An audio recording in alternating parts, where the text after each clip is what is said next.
RPI कामगार आघाडीच्या प्रदेशाध्यक्षांची निर्गुण हत्या झाल्यानं पिंपरी चिंचवड हादरलंय। पिंपरी चिंचवड शहरातील मोशी परिसरात एका भीषण हत्याकांडानं राजकीय वर्तुळ हादरलंय।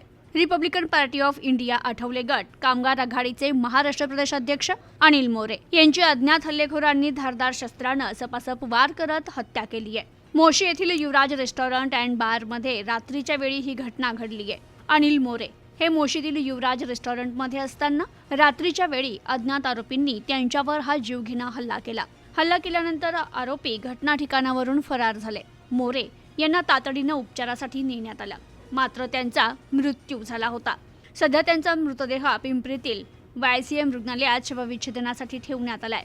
तर घटनेची माहिती मिळताच पिंपरी चिंचवड पोलिसांनी घटना ठिकाणी धाव घेतली। पोलिसांनी परिसरातील CCTV फुटेज जप्त केलं असून त्याद्वारे मारेकऱ्यांची ओळख पटविण्याचं काम युद्ध पातळीवर सुरू आहे। आरोपींच्या शोधासाठी पोलिसांची विविध पथकं रवाना करण्यात आली असून संशयितांची धरपकड सुरू करण्यात आली आहे। तर अनिल मोरे यांच्या हत्येची बातमी पसरताच पिंपरीतील YCM रुग्णालय परिसरात आरपीआय कार्यकर्त्यांनी मोठी गर्दी केली। जोपर्यंत आरोपींना अटक होत नाही तोपर्यंत मृतदेह ताब्यात घेणार नाही असा आक्रमक पवित्रा कार्यकर्त्यांनी घेतला। Bureau report, news today 24।